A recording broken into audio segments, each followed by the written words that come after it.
Oke.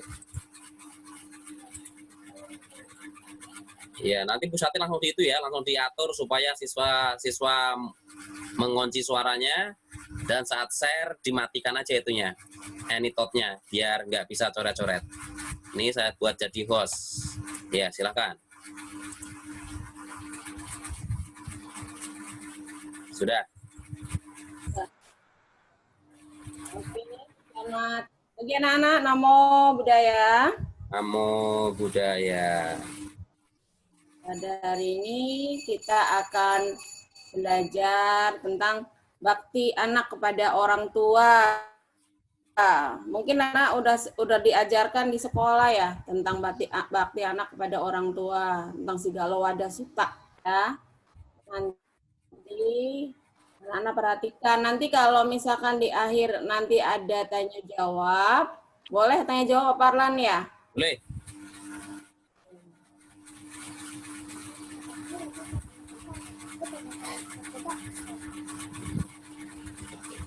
Itu nggak kelihatan mukanya, yang tinggi.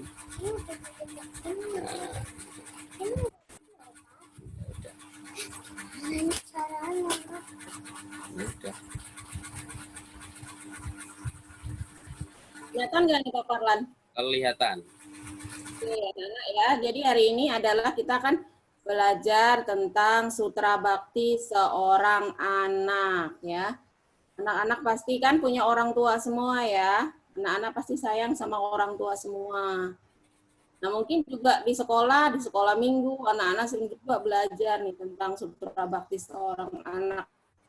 Ini kalau di pelajaran adanya di Sigala Wada Sutta. Oke, nah sekarang kasih sayang orang tua kepada anaknya nih seperti gambar di sini. Orang tua selalu memberikan kasih sayang kepada anaknya. Dari anaknya mulai masih di dalam perut, anaknya lahir sampai belajar berjalan, belajar bicara, ya. Dan mulai tumbuh dewasa itu orang tua selalu menyayanginya, selalu memperhatikannya. Jika anaknya sakit, orang tuanya pun selalu menjaganya, ya. Pada saat masih kecil, masih bayi, anak-anak dulu masih suka ngompol. Nah, orang tua itu rela berkorban. Dia rela tidur di tempat yang basah agar anaknya bisa tidur di tempat yang kering. Nah, itu salah satu pengorbanan orang tua kepada kita. Makanya kita sebagai anak harus selalu mengingat kebaikan orang tua, mengingat budi orang tua kita ya. Nah, jangan misalkan nih anak-anak sering marah-marah kepada orang tua hanya gara-gara minta mainan atau minta dibelikan sesuatu tidak diberikan. Itu anak-anak nggak boleh marah-marah ya. Harus sabar, menunggu mungkin orang tuanya belum ada yang untuk membeli. Jadi anak-anak tidak boleh marah, tidak boleh ngambek-ngambek. Oke. Nah, kewajiban timbal balik sesuai Sigala Wada Sutta. Nah, itu ada orang tua mencegah anaknya berbuat jahat. Menunjukkan anak berbuat baik, memberikan pendidikan, memberikan pasangan dia, menggunakan warisan. Nah, ini yang pertama, mencegah anaknya berbuat jahat. Orang tua selalu menasihati anaknya agar selalu berbuat baik, tidak boleh berkata kasar, ya. Harus belajar dengan tertib. Nggak tuh ada yang coret. Ya, matikan dulu coretannya.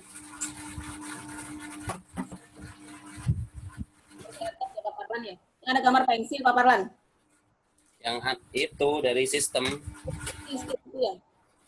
Ya, yang lagi nyoret tolong dihapus dulu ya.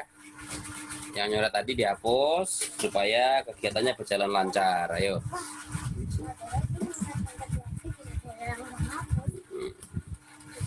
Yo, yang tadi menyoret dihapus ya.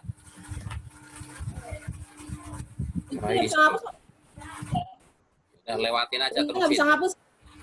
Iya, terusin aja. Terusin aja, terusin aja. Terusin aja. Oke. Jadi mencegah anaknya berbuat jahat. Tadi apa? Contohnya tadi agar tidak mengatakan kata-kata yang tidak baik, agar tidak boleh malas belajar ya. Anak-anak harus rajin belajar. Kemudian tidak boleh tidak boleh menjauhi teman. Pokoknya lalu mengajarkan selalu berbuat baik.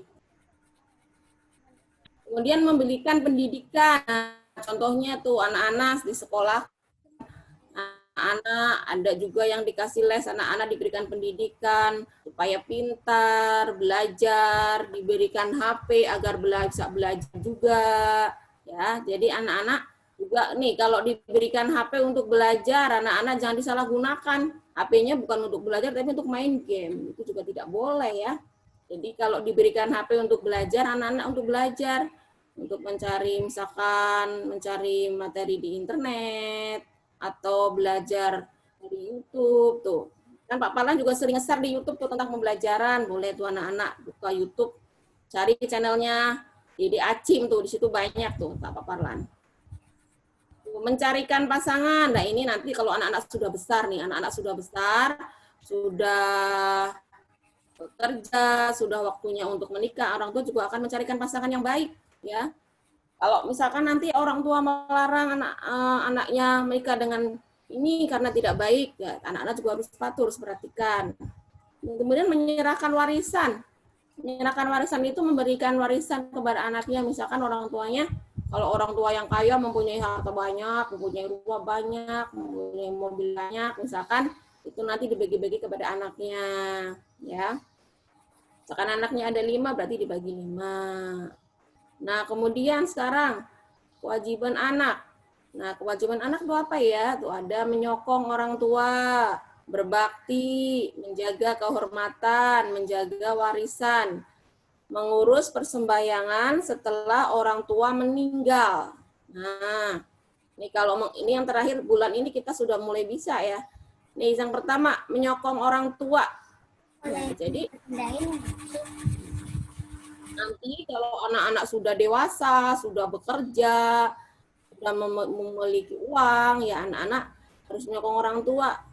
Terus gantian kalau waktu kecil, waktu masih bayi, anak sekolah itu yang membiayai orang tua. Nah, kalau anak-anak sudah bekerja, sudah punya uang banyak, anak-anak gantian memberikan uang kepada orang tua. Ya.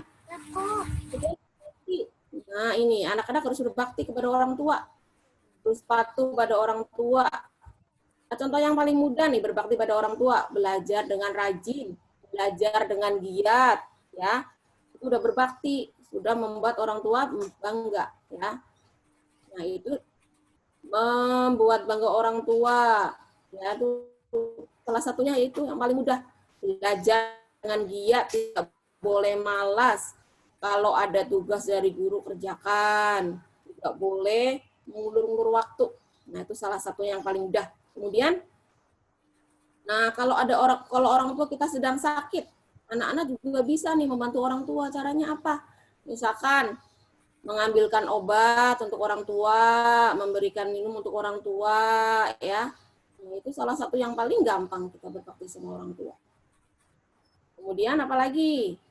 Nah, contohnya misalkan anak-anak disuruh ke warung.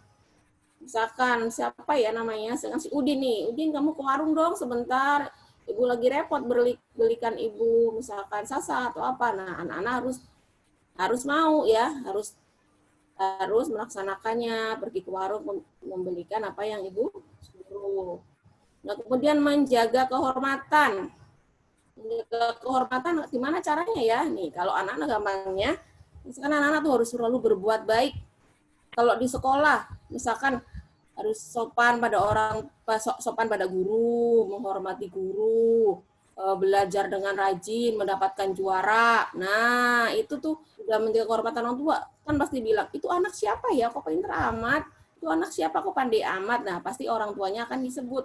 Nah, itu orang tuanya akan menjadi bangga dan mendapat kehormatan yang sangat luar biasa sekali. Kemudian menjaga warisan. Nah, nanti anak kalau udah besar nih, kalau orang tua sudah, kalau anak sudah dewasa dan orang tua memberikan warisan, warisan itu tidak hanya berupa harta ya, tapi bisa juga warisan itu ajaran budi pekerti yang baik pada anak. Nah, contoh-contohnya apa itu ya?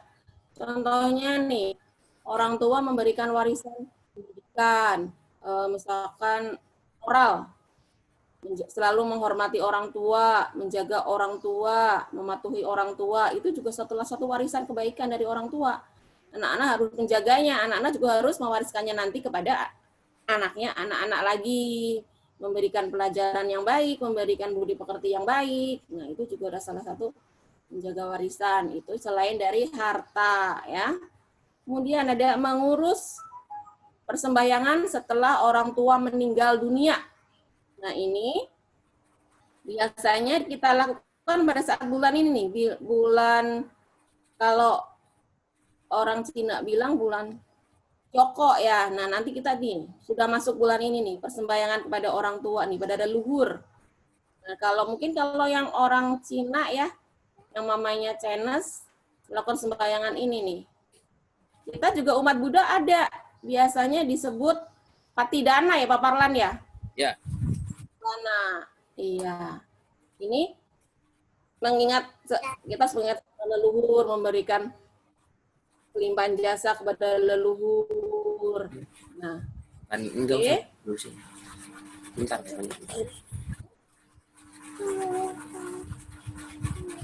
kasih ibu. Nih, kasih ibu. Mungkin anak-anak sudah merasakan semua tuh kasih ibu ya. Nah, seorang ibu memberi dari dirinya apa saja demi anaknya.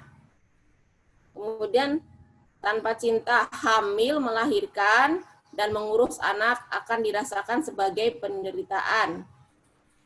Cinta kasih tanpa batas, bagaikan seorang ibu mempertaruhkan jiwanya, melindungi anaknya yang tunggal. Nah, ini ada dalam Karania Metta Sutta. Mungkin ini sering anak-anak baca di Karania Metta Sutta kalau sedang kebaktian di wihara ya. Baca Karania Metta Sutta tentang cinta kasih. Nih, seorang ibu memberi dirinya dari dirinya apa saja demi anaknya. Contohnya yang tadi, kalau misalkan waktu masih bayi ini anak-anak masih ngompol saat tidur di tempat tidur. Orang tua rela tuh ya, seperti tadi tuh, orang tua rela dia tidur di tempat yang basah dan anaknya ditaruh di tempat yang kering. Kemudian, misalkan contoh orang tua walaupun lapar, kalau misalkan nih orang tua walaupun dia lapar ya, dia akan bilang tidak lapar kepada anaknya supaya apa? Supaya anaknya bisa makan. Kalau orang tuanya adalah orang tua yang tidak mampu, misalkan nih, dia ada di keluarga yang miskin. Orang keluarga ini hanya memiliki makanan sedikit dan makanan itu hanya cukup untuk anaknya. Maka orang tua pasti akan memberikan makanannya kepada anaknya. Orang tua rela untuk tidak makan. Itu salah satu contoh kalau itu keluarga yang tidak mampu. Ya. Kalau keluarga yang kaya juga sama. Ya. Kalau misalkan dia keluarga yang kaya seperti mau memakai mobil misalkan. Mamanya mau pergi nih mau pakai mobil. Tapi tiba-tiba anaknya mau pergi juga mau pakai mobil, membutuhkan mobil, maka orang tuanya akan mengalah dan akan memberikan mobilnya kepada anaknya untuk dipakai. Itu salah satu contohnya. Kemudian tanpa cinta, hamil, melahirkan, mengurus anak akan dirasakan sebagai penderitaan nih. Anak-anak kan sebelum lahir ada di kandungan ibu nih, di kandungan mama nih. Mama itu hamil selama 9 bulan. Kemana-mana bawa anak di perut, walaupun itu capek, walaupun itu lelah, mereka tidak mengeluh. Dan saat sudah lahir, mama atau orang tua pasti akan mengurus anaknya dengan baik, ya. Mereka tidak akan merasakan kalau itu adalah sebuah penderitaan, tapi itu akan dirasakan sebagai cinta. Nah, makanya anak-anak harus selalu ingat sama mama yang sudah melahirkan kita, sama papa yang sudah menyayangi kita, yang sudah bekerja untuk anak-anak, supaya anak-anak bisa sekolah, supaya anak bisa makan dengan enak, tinggal di tempat yang nyaman, ya. Ini sorry, bener sorry. Terus dipilih belakang sih, dan aku gini juga. Cinta kasih tanpa batas. Nah, orang tua memberikan cinta kasih kepada anaknya tanpa batas. Tidak ada ujung, pasti selalu memberikan walaupun anaknya berbuat salah, walaupun anaknya tidak baik, pasti akan selalu dibela. Ya, itulah orang tua. Cintanya itu tidak pernah dibatasin. Oh, saya hanya sampai di sini sayangnya sama anak saya. Tidak ada. Kalau orang tua tidak seperti itu. Orang tua selalu memberikan sayangnya pada anaknya. Nih, bagaikan seorang ibu mempertaruhkan jiwa melindungi anaknya yang tunggal. Selalu melindungi, ya, walaupun sesusah apapun orang tua, dia akan selalu membela anaknya, melindungi anaknya dari segala macam, dari segala penderitaan, dari gangguan orang tidak baik, dari gangguan orang yang jahat, ya. Nah, anak-anak ini agar anak selalu berbakti kepada orang tua, ya, selalu menyayangi orang tua, selalu menyayangi budi orang tua. Nah, kalau udah tahu seperti ini, anak-anak harus selalu sayang kepada orang tua. Nah, kemudian kasih sayang mendalam dari orang tua tidak mudah berbalaskan. Di sini ada Buddha menghormat Songgok Tulang menjelaskan pertumbuhan janin dalam kandungan, penderitaan ibu, kebaikan orang tua, perintah karena anak-anak tidak berbakti. Prihatin karena anak tidak berbakti. Utang budi kepada orang tua, cara membalas kebaikan orang tua. Nih, ini ada kisah Sang Buddha menghormat Songgok Tulang. Nah, pada saat Sang Buddha Gotama masih hidup, saat itu Sang Buddha sedang berjalan bersama para bikunya, bersama Bante. Dan kemudian dia melihat ada seonggok tulang belulang, ya. Tulang belulang itu warnanya hitam. Nah, pada saat itu Sang Buddha memberikan hormat. Kemudian para bantainya pun berkata, kenapa Sang Buddha memberikan hormat kepada tulang belulang tersebut? Kemudian Sang Buddha pun mengatakan bahwa tulang belulang itu adalah tulang belulang dari seorang wanita, seorang perempuan. Nah, kenapa bantainya pun berkata, mengapa Sang Buddha tahu kalau itu adalah tulang wanita dari mana? Sang Buddha pun mengatakan bahwa tulang belulang seorang pria dengan wanita itu berbeda. Kalau tulang belulang pria itu putih, tapi kalau wanita itu hitam. Kenapa hitam? Karena wanita itu kan sudah melahirkan. Dia ada menstruasi, datang bulan. Kemudian dia memberikan ASI kepada anaknya. Nah, dari situ maka tulang belulangnya berwarna hitam, karena kalau orang tua ibu memberikan ASI itu sama dengan ibu memberikan darahnya kepada anaknya, ya. Coba deh anak-anak yang punya adik bayi yang masih ASI sama mamahnya. Coba anak-anak ambil ASI dari mamahnya, kemudian dijemur. Pasti nanti ASInya itu akan warnanya merah seperti darah, karena memang ASI itu adalah seperti darah. Nah, kemudian kalau wanita itu kan setiap bulan datang bulan, mungkin anak-anak belum ya, sekarang belum ya, mungkin yang kelas 6 sudah ada beberapa yang datang bulan yang menstruasi. Nah, dari itu juga mempengaruhi tulang belulang wanita menjadi berwarna hitam. Nah, Sang Buddha saat itu menceritakan itu kepada para bante dan kepada orang yang ada di situ. Nah, kemudian menjelaskan pertumbuhan janin dalam kandungan. Nah, ibu ini tidak ada gambarnya ya, ibu nggak kasih gambar yang anak-anak masih dalam kandungan seperti apa. Ya, selama 9 bulan anak-anak dalam kandungan, dari 1 bulan sampai 9 bulan itu seperti apa. Nah, ibu lupa nggak bikin itunya. Kemudian penderitaan ibu, kebaikan orang tua. Prihatin karena anak-anak tidak berbakti. Nah, ini orang tua akan merasa sedih, ya. Akan merasa sedih kalau anak-anaknya tidak berbakti. Orang tua akan merasa sedih atau prihatin kalau anak-anaknya tidak mau belajar, malas belajar. Siapa tahu kan?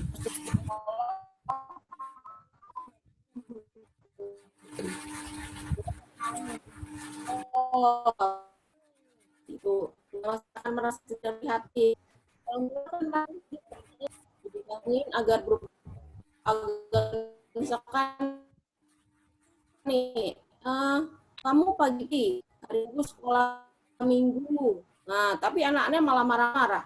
Hari minggu kan waktunya istirahat, harus saya kan tidur. Nah, itu juga tidak boleh. Nah, kalau seperti itu nanti orang tua akan rasa sedih ya. Itu salah satu yang paling gampang.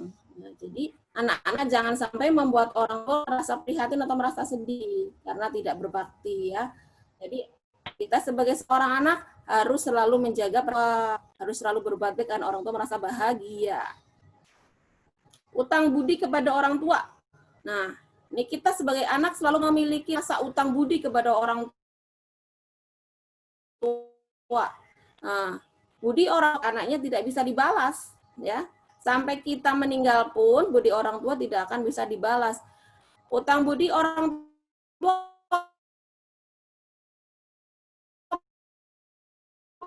apakah bisa dibalas dengan hal orang, tapi tidak memperhatikan orang tua, tidak mengurus orang tua, itu juga tidak bisa dibilang sebagai utang budi. Ya, jadi utang budi kepada orang tua tidak bisa dibalas, tidak bisa dihitung nih ya. Kemudian cara membalas kebaikan orang tua, ini seperti yang tadi. Contoh paling mudah, anak-anak belajar dengan giat, ya. Kalau ya, itu udah salah satu utang budi yang salah satu membalas budi orang tua yang paling mudah. Oke, selanjutnya. Nah, cara membalas budi kepada orang tua. Nih, cara membalas budinya dengan cara apa? Nah, kita sebagai umat Buddha, kan ada ya, kalau kita setiap hari Minggu atau hari apa kan ada kebaktian di wihara nih, nanti kalau sudah tidak lockdown lagi, kalau sudah boleh kebaktian di wihara nih, anak-anak bisa nih ajak orang tua untuk ke wihara. Ayo mama kita kebaktian ke wihara, kita membaca parita, kita mendengarkan dhamma, kita berdana nih. Dengan mengajak orang tua untuk melakukan kebaikan, menjalankan dhamma, menjalankan dana, itu sudah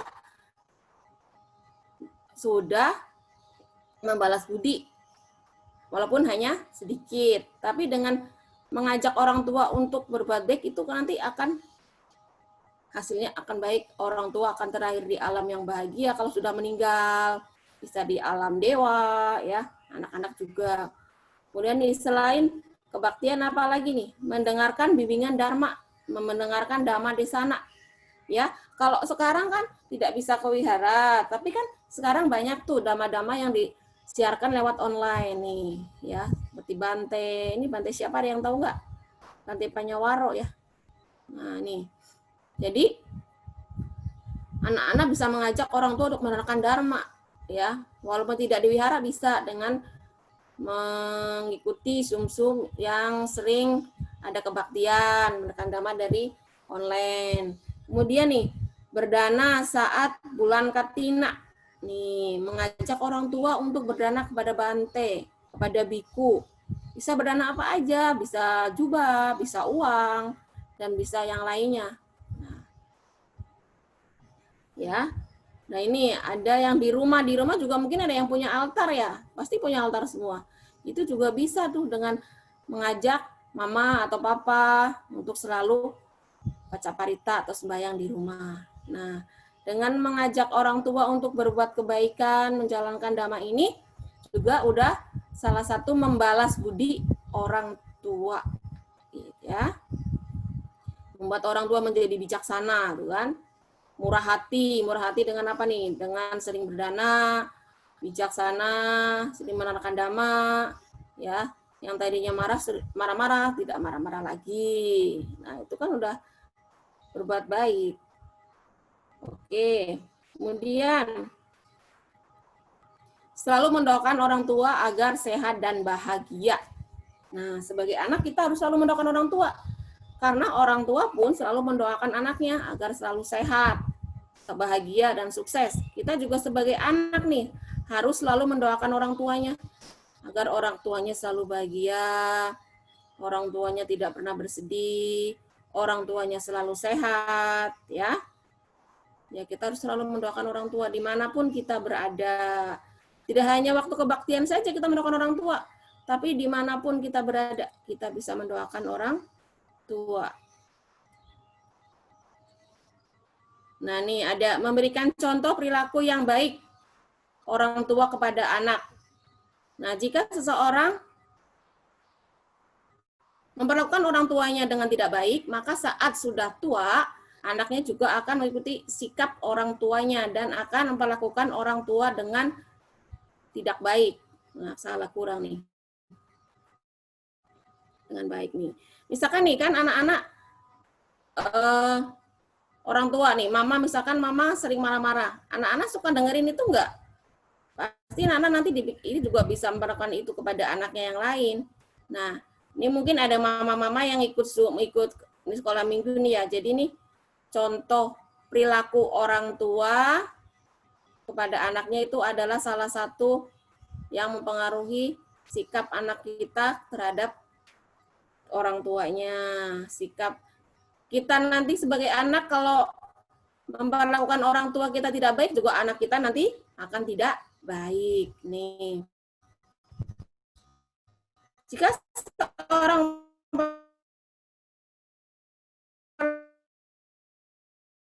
orang tua dengan tidak baik, maka anaknya akan seperti kisah Wasitaka. Mungkin Anda pernah dengar ya kisah Wasitaka.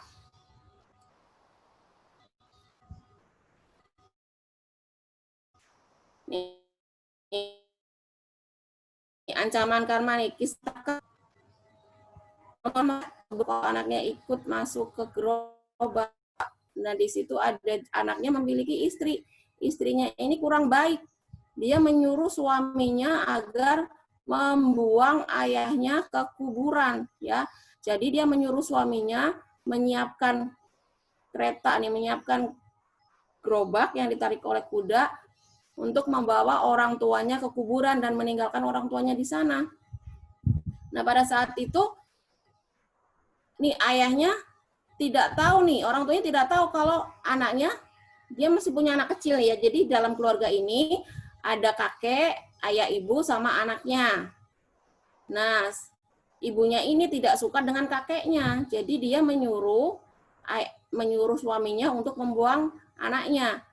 Dan saat itu anaknya cucunya dari kakek ini mendengar apa yang dikatakan oleh ibunya kepada ayahnya. Kemudian dia diam-diam masuk ke dalam gerobak untuk ikut kakeknya. Nah, pada saat itu ayah kan tidak tahu kalau anaknya ada di dalam gerobak. Dia pun membawa ayahnya ke gerobak dan membawa ayahnya ke kuburan.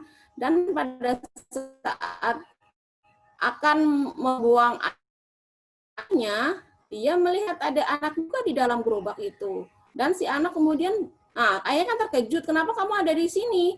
Anaknya pun menjawab, ya, saya akan ikut kakek dan saya juga akan seperti ayah nantinya. Kalau ayah sudah tua nanti saya juga akan membuang ayah ke kuburan. Nah, setelah mendengarkan kata-kata ini, kemudian si ayahnya ini menjadi sadar, ya. Nah, ayah kemudian sadar dan dia merasa menyesal dan kemudian membawa kembali ayahnya ke rumahnya dan dia tidak mendengarkan kata-kata istrinya. Kemudian dia juga menasihati istrinya kalau apa yang dilakukan itu adalah tidak baik.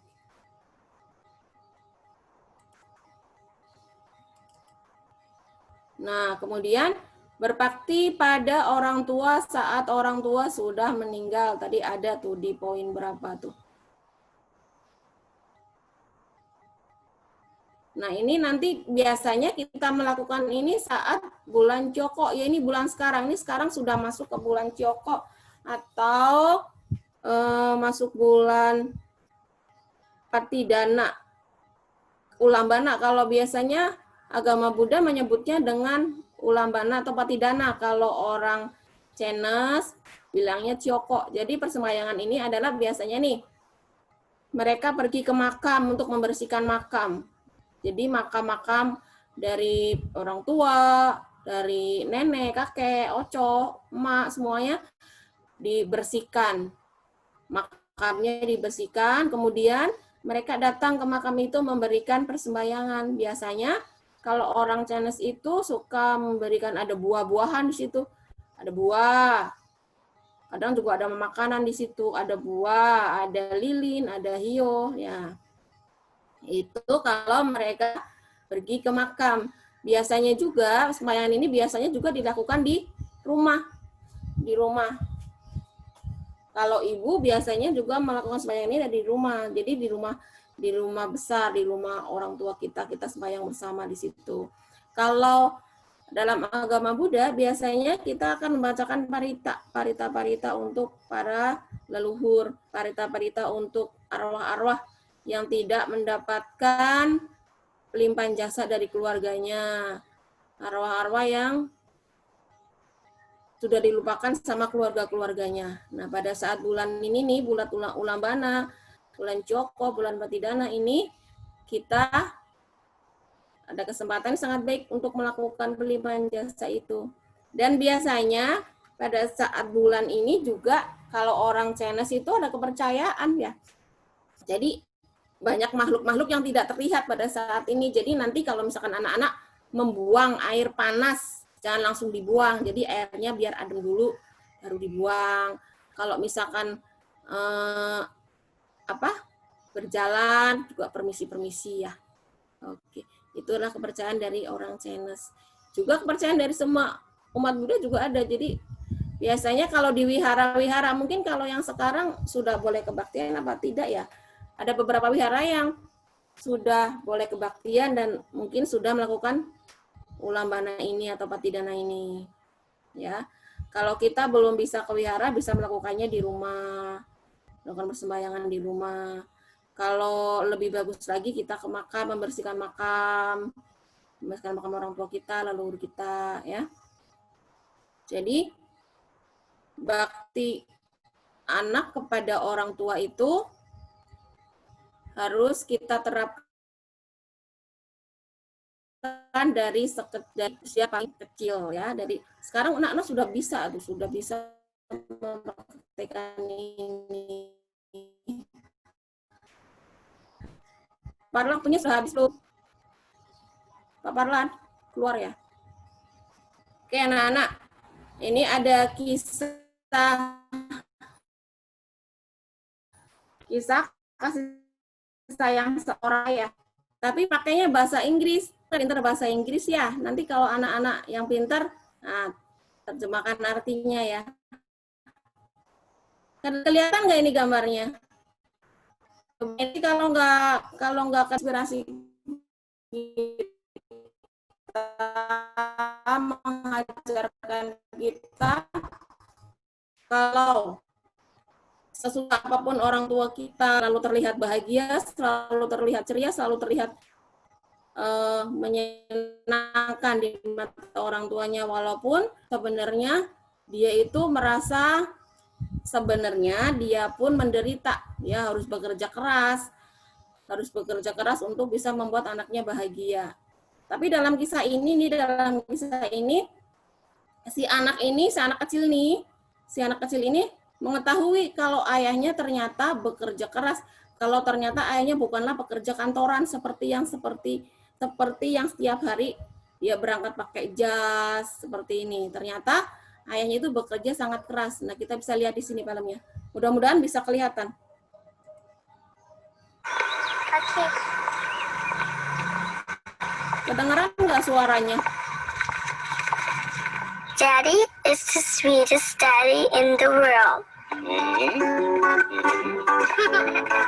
Daddy is the most handsome.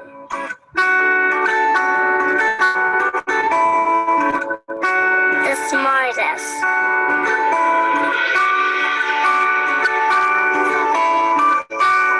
The most clever.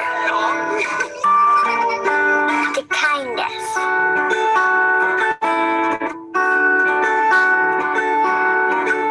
He is my Superman. Daddy wants me to do well at school. just great. But he lies.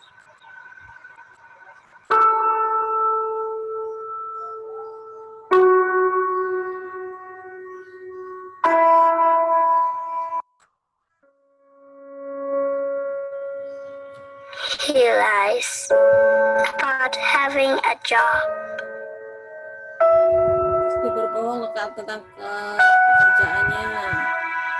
He lies about having money. Kalau dia punya uang banyak.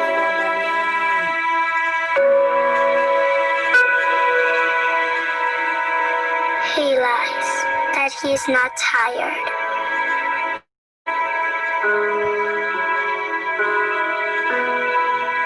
He lies that he's not hungry. He lies that we have everything.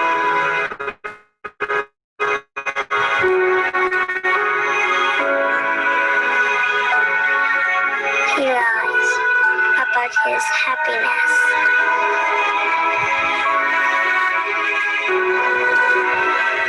He lies because of me.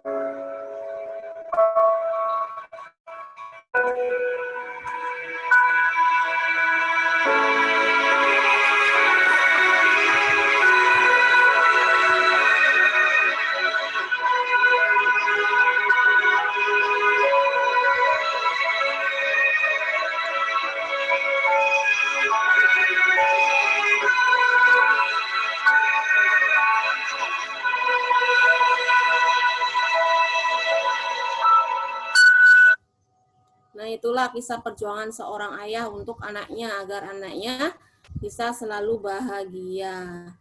Oke, Pak Parlan, mungkin sampai di sini penjelasan Ibu. Nanti kalau ada yang mau tanya jawab,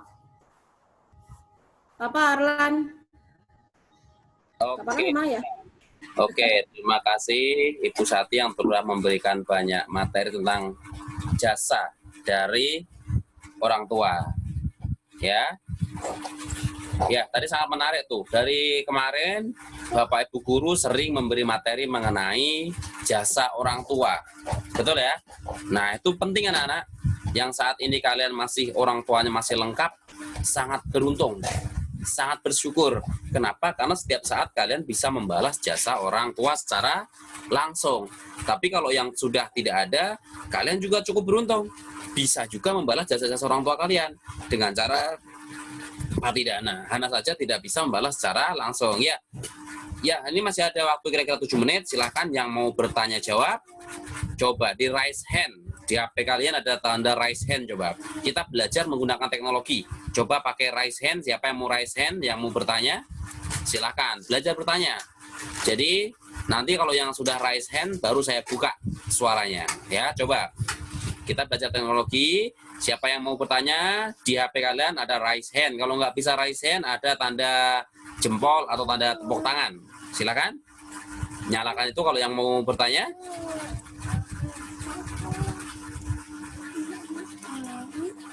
Tidak ada?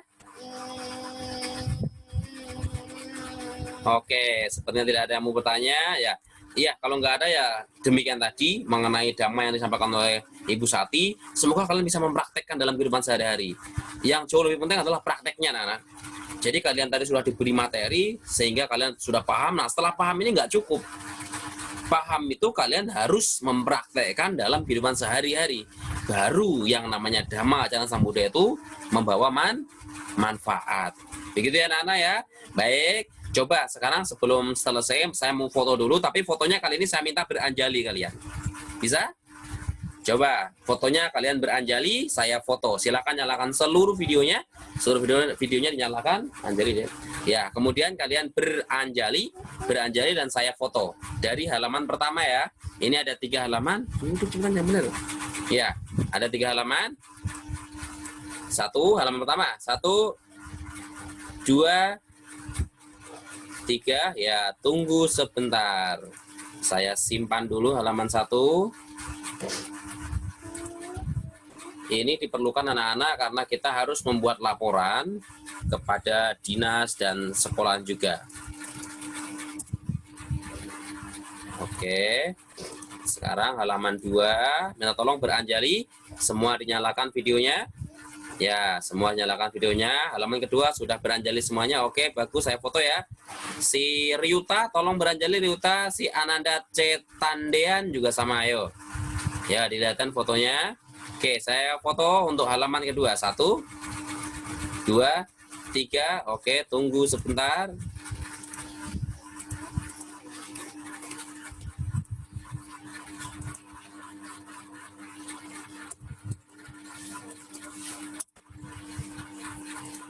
Dan sekarang yang halaman terakhir. Halaman terakhir, nyalakan semuanya. Evelyn belum terlihat.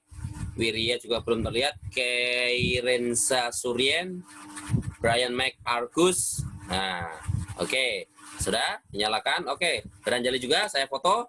1, 2, 3. Ya, terima kasih anak-anak semuanya yang sudah meluangkan banyak waktu untuk melaksanakan sekolah minggu ya pada hari ini sehingga berjalan dengan sangat lancar ya. Mari kita akhiri pada hari ini kegiatannya dengan kalian beranjali terlebih dahulu. Kita akhiri dengan berdoa terlebih dahulu ya. Mari anak-anak semuanya beranjali. Sudah? Ayo semuanya beranjali. Ya, demikian tadi pembahasan Dhamma dan kegiatan sekolah minggu yang telah kita lakukan bersama. Semoga kebajikan yang telah kita lakukan pada hari ini dapat memupuk kebajikan-kebajikan lampau kita dan dapat mengkondisikan agar kita semua senantiasa hidup berbahagia, bebas dari penderitaan, bebas dari kebencian, bebas dari kesukaran, bebas dari berbagai macam penyakit. Semoga kita senantiasa usia panjang dan memiliki paras yang cantik dan tampan selama mungkin. Semoga kebajikan-kebajikan yang telah kami lakukan pada hari ini dan kehidupan lampau semoga dapat melimpah kepada para leluhur kami. Semoga para leluhur kami turut bergembira. Mari kita akhiri dengan membacakan terjemahan dari Parita Nama Karagata. Sang Bagawa yang Maha Suci, yang telah mencapai penerangan sempurna, aku bersujud di hadapan Sang Buddha, Sang Bagawa. Dhamma telah sempurna dibabarkan oleh Sang Bagawa, aku bersujud di hadapan Dhamma. Sangha siswa Sang Bagawa telah bertindak sempurna, aku bersujud di hadapan Sangha. Sabi Sata Bhavantu Sukhita, semoga semua makhluk hidup berbahagia. Sadu, sadu, sadu. Ya, terima kasih anak-anak atas waktunya. Silakan kalian langsung mengisi link yang ada di grup ya. Linknya masih sama, segera diisi ya. Terima kasih dan sampai jumpa di minggu selanjutnya.